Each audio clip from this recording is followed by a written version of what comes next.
Changer d'air, c'est parfois le plus simple pour un tout petit boost créatif. Partout ailleurs que chez nous, il est facile de trouver de l'exotisme différent. Un petit dépaysement qui sert de carburant super efficace au moteur qui fait turbiner notre inventivité. J'aime le concept de vacances créatives, profiter de la possibilité de découvrir autre chose pour glaner de nouvelles idées et essayer de nouvelles compositions. J'ai la chance de mon côté, avec mon boulot de photographe de mariage, de pouvoir découvrir des endroits nouveaux chaque année. Aujourd'hui, je t'emmène dans une vidéo à l'ambiance vacances pour parler photo argentique en toute simplicité sous le soleil breton. A noter que toutes les photos de cette vidéo ont été développées et scannées par Carmencita Film Lab, que je remercie pour leur contribution à cette vidéo. Le lien dans la description.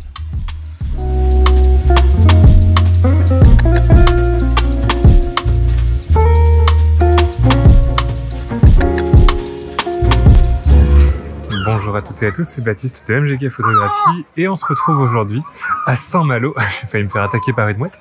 Je tourne ce début de vidéo à la fin du séjour. J'y étais pour notamment une séance engagement, mais on en a profité avec la petite famille pour aller faire un petit tour, passer un petit week-end sur la côte bretonne. J'avais emporté avec moi plein de pellicules. Donc voilà, on se retrouve pour une petite vidéo un petit peu chill avec un petit peu de photos de couple et pas mal de photos de Saint-Malo. Je t'emmène avec moi pendant mon petit week-end. C'est parti.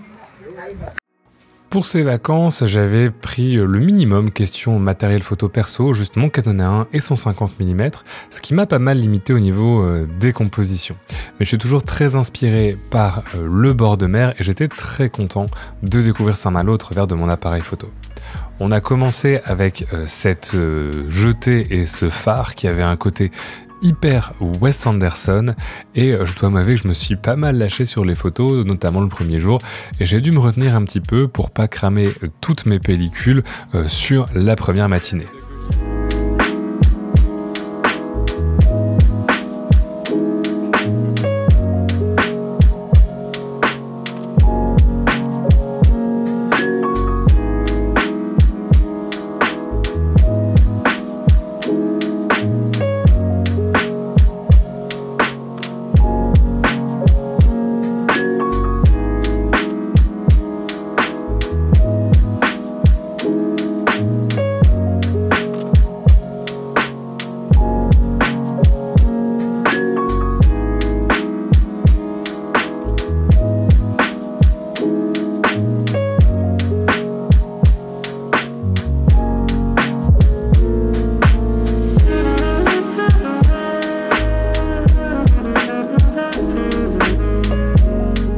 Si c'est toujours agréable de découvrir de nouveaux endroits, quand on est accompagné, c'est pas toujours facile de travailler un petit peu en photo de rue sur le vif. J'ai eu de la chance avec cette mouette, et puis on n'a pas forcément envie de faire attendre les autres ou d'organiser toutes les vacances sur la photographie. Sur cette première journée, j'ai quand même fait des photos assez chouettes, notamment voilà ces prises de vue avec la piscine et la vue derrière sur l'îlot que je trouve vraiment très chouette. J'en pense même faire un tirage, et les quelques vues de la baie de Saint-Malo qui sont aussi plutôt réussies. Dernier détail de cette image, j'aime bien le phare rouge et puis le petit bonhomme qui est au milieu en train de marcher dans la mer.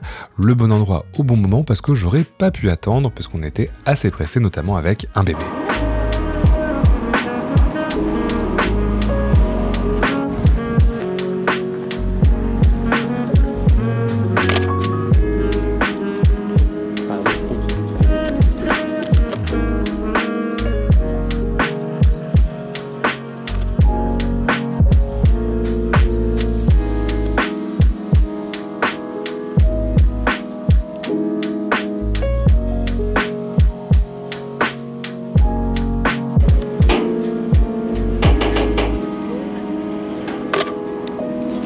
Garde des pellicules pour plus tard. T'auras plein de vues. Le deuxième jour, on a profité de la clémence de la météo pour une croisière en bateau dans la baie de Saint-Malo de 2 heures. Je pensais que ce serait une bonne opportunité pour avoir des prises de vue un petit peu différentes, des points de vue différents. Mais finalement, c'était assez difficile de prendre en photo des choses juste avec le 50 mm depuis le bateau. Et à part quelques prises de vue juste au départ sur le bord de la côte, qui en plus sont pas démentielles, bah finalement je suis resté assez sage et à part ce beau corsaire voilé, ce beau voilier qu'on a croisé, que je ne pouvais pas m'empêcher, qui fait vraiment très carte postale comme photo, je suis resté assez sage et on est vite retourné faire un tour dans le centre-ville.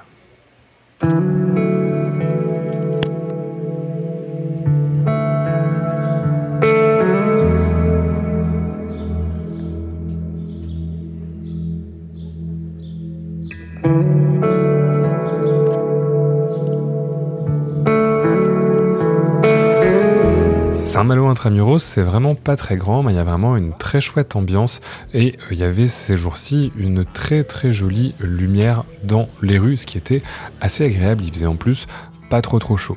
On a essayé de chercher un petit peu des petites scénettes, des petites choses. Moi, je me laisse un peu vraiment aller à l'instinct dans ce genre de choses. Je cherche pas à fabriquer des chefs-d'œuvre et des photos magnifiques, mais voilà, j'ai tendance à déclencher un petit peu les choses qui attirent mon œil sans trop tomber dans la photo purement touristique. Un lieu que je te conseille, c'est ce café dans lequel on a bu un café le premier matin, qui est vraiment hyper original. J'ai pas de photo de l'intérieur, mais franchement, ça vaut très largement le détour.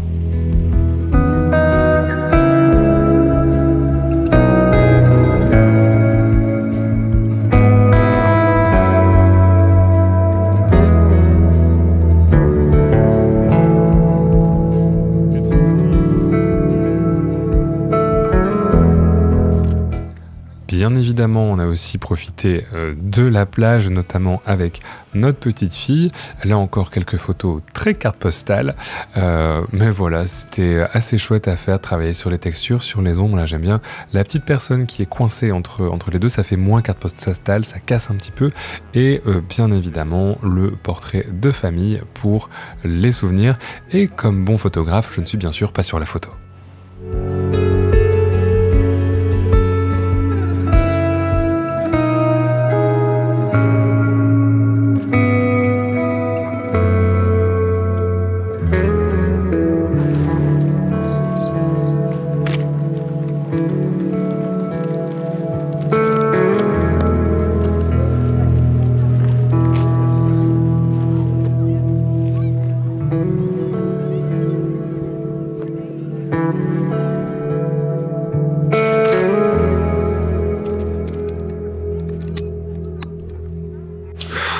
Pour ce séjour, j'avais pris mon Canon 1 et de la 250D, que ça.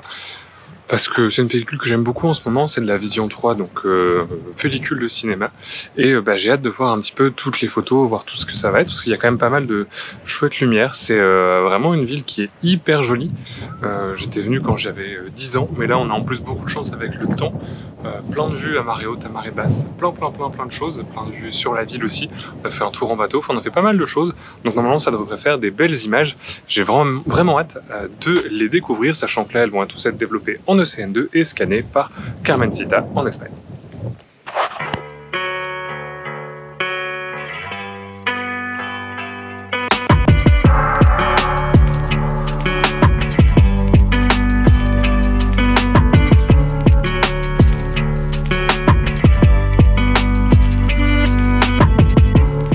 Sur cette troisième journée, j'ai profité d'une sieste conjointe mère-fille pour aller faire un petit peu de photos tout seul et j'ai pu avoir un petit peu plus de temps pour m'attarder, notamment sur le plongeoir, un lieu que je voulais absolument photographier, sur lequel je voulais absolument ce type de photo. Je suis très content de cette image avec quelqu'un qui saute depuis le plongeoir. Je suis tombé aussi au bon endroit, au bon moment.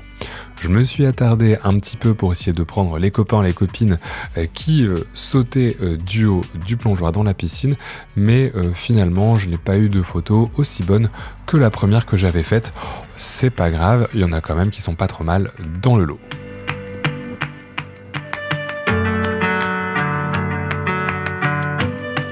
J'aime notamment beaucoup celle-ci avec la composition, d'avoir le personnage tout à droite, le fort derrière, un espace de vide et tout à gauche les personnes qui sautent. Ça fait des différentes petites scénettes. Je trouve que la composition a quelque chose d'original. Le centre est un peu vide et encore on voit un phare au loin et je trouve que, je sais pas, j'aime vraiment l'organisation de cette photo. Elle fait très art moderne, je trouve. C'est assez sympa, c'est assez différent de ce que je propose d'habitude comme composition et c'est vraiment le lieu qui m'a un petit peu inspiré.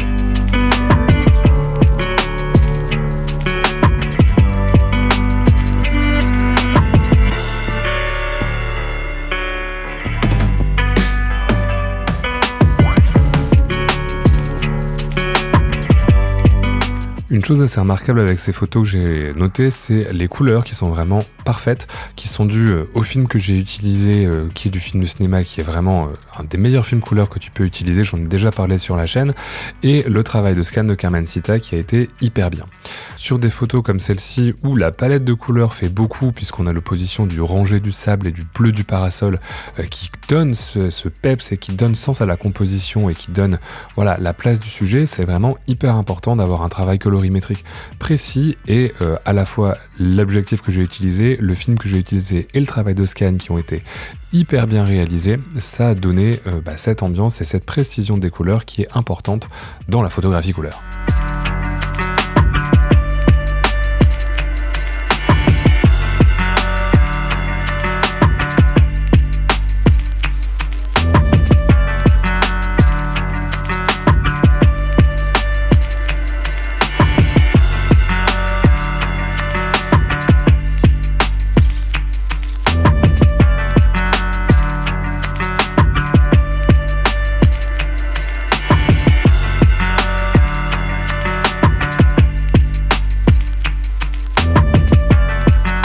On était le troisième jour, c'était notre dernier jour, je commençais à avoir pas mal écumé Saint-Malo intramuros, alors j'ai quand même trouvé encore des petits coins sympas pour des compositions marrantes avec voilà cet effet de cadre dans les cadres, mais je commençais vraiment à avoir fait le tour de ce que je pouvais faire et puis je voulais pas non plus, je pouvais pas m'éloigner trop parce que voilà, pas passer 5 heures à faire des photos en solo, mais voilà, je commençais à avoir un petit peu fait le tour des compositions, je me suis improvisé un petit peu Martin Parr en essayant de photographier les touristes qui, finalement, comme moi qui était aussi un touriste, découvraient Saint-Malo intramuros. Je suis assez content de cette photo dans l'idée un petit peu de Martin Parr, sous Martin Parr.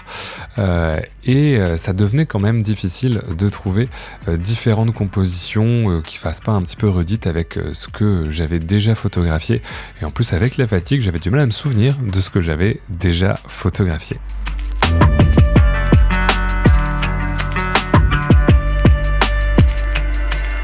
Très content de cette image où j'aime beaucoup les couleurs, j'aime beaucoup la lumière, j'aime beaucoup les détails avec voilà le visage de la vendeuse qui est pile dans la lumière, le rouge de l'anorak qui fait effet d'appel et le rayon de lumière qui tombe pile dans l'illumination de la scène. Je suis vraiment très content de ce petit moment de rue que j'ai réussi à immortaliser.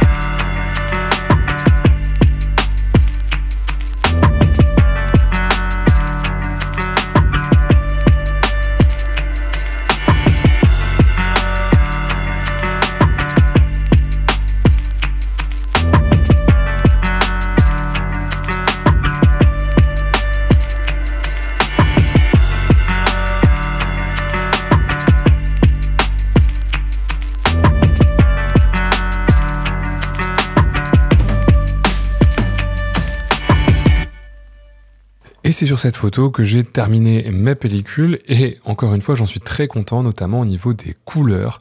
Je trouve que voilà, c'est vraiment une photo qui marche hyper bien avec le blanc des parasols, le rouge des tables, la jeune femme qui est assise avec son chapeau blanc dans le coin.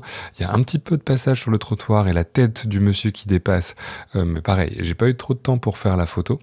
On pourrait les effacer sur Photoshop, mais voilà, là je la laisse un petit peu dans son jus et malgré tout je trouve que ça apporte un petit peu de vie à la scène. Il y a vraiment juste que cette petite tête qui dépasse sur la gauche qui m'embête. Avant de conclure cette vidéo, je voulais te donner quelques petits conseils si toi aussi tu pars avec ton argentique pour tes vacances. Le meilleur conseil que je puisse te donner, c'est ne pas trop t'encombrer avec du matériel. C'est une erreur que j'ai fait souvent les années précédentes, mais aujourd'hui, j'essaie vraiment de partir avec un appareil, un objectif, une référence de pellicule, surtout sur des petits séjours. Quand tu pars vraiment pour faire de la photo en mode intensif, en mode solo ou avec des potes photographes, là, ça vaut la peine de prendre pas mal de matos, mais quand tu pars simplement en famille, tu vas juste te retrouver finalement à n'utiliser qu'un seul appareil parce que tu vas pas ralentir tout le monde à trimballer du matos, changer de pellicule, pellicule, etc. Le fait aussi d'avoir qu'une seule référence de pellicule, ça donnerait une cohérence à l'ensemble de tes photos. Ici, moi, j'ai utilisé uniquement de la Kodak Vision 3 et ça s'en ressent sur les photos, surtout que tout a été travaillé et scanné par le même laboratoire. Donc forcément, il y a une sorte de cohérence dans toutes les photos du séjour qui est assez agréable, surtout si après tu veux utiliser tes photos sur ton site, les partager sur Instagram ou pourquoi pas les mettre dans ton portfolio artistique si elles sont vraiment réussies. Bien sûr, ici, c'est des conseils pour quand tu pars en mode chill avec ta famille ou tes potes qui sont pas forcément photographes, mais ça serait différent si tu pars vraiment en sortie photo. Moi, ça m'est arrivé de partir en vacances spécifiquement avec plein de matins photo parce que je voulais absolument en profiter. Tu pourras voir ça dans ma vidéo des vacances tout argentiques en Italie où j'avais pris mon moyen format, ma Super 8, enfin voilà, j'étais vraiment parti en mode full argentique et c'était aussi une autre expérience, la partir avec simplement le Canon 1 et la Vision 3 et même un seul objectif, ce qui est hyper rare. Ça m'a aussi forcé créativement à me limiter à chercher des compositions que j'aurais pas forcément faites si j'avais eu un 28 ou un 35 ou un 85 et si j'avais cherché à changer d'objectif, etc. Donc c'est intéressant aussi d'avoir cette contrainte des fois de la place. Là, on partait en train avec tout le matériel pour bébé, etc. Donc forcément, je pouvais pas me permettre d'avoir 25 milliards d'appareils photo, en plus de celui que j'utilisais pour la séance photo, parce que bien sûr, pour ma séance de couple, j'avais quand même mon moyen format avec moi, mais il était un peu réservé pour ça et j'avais pas forcément envie de m'encombrer à shooter du moyen format pendant les vacances. Si tu veux voir d'ailleurs la vidéo avec les photos de couple, elle devrait arriver à la rentrée, donc tu peux t'abonner à la chaîne pour ne pas la manquer. Voilà, en tout cas, j'espère que cette escapade Malouine avec moi en argentique t'aura plu. N'hésite pas à mettre un pouce et à me donner ton avis sur les photos en commentaire. Tu peux également trouver les photos dans la galerie sur mon site. Je suis en train de refaire mon site avec toutes mes photos un petit peu de photographe auteur, on va dire. C'est un peu pompeux dit comme ça, mais voilà, mes photos perso et mon travail personnel. Donc je t'invite à aussi aller voir ça en description. Et enfin, si tu es photographe argentique toi-même et que ça t'intéresse de découvrir régulièrement des nouvelles pellicules, tu peux aller voir le titre de la box argentique où je te propose de découvrir tous les 2 mois une nouvelle pellicule dans ta boîte aux lettres. Et encore une fois, je termine en remerciant Carmencita, avant de perdre ma voix, qui a scanné l'intégralité des photos de cette vidéo. Je te dis à la prochaine et d'ici là, bonne photo!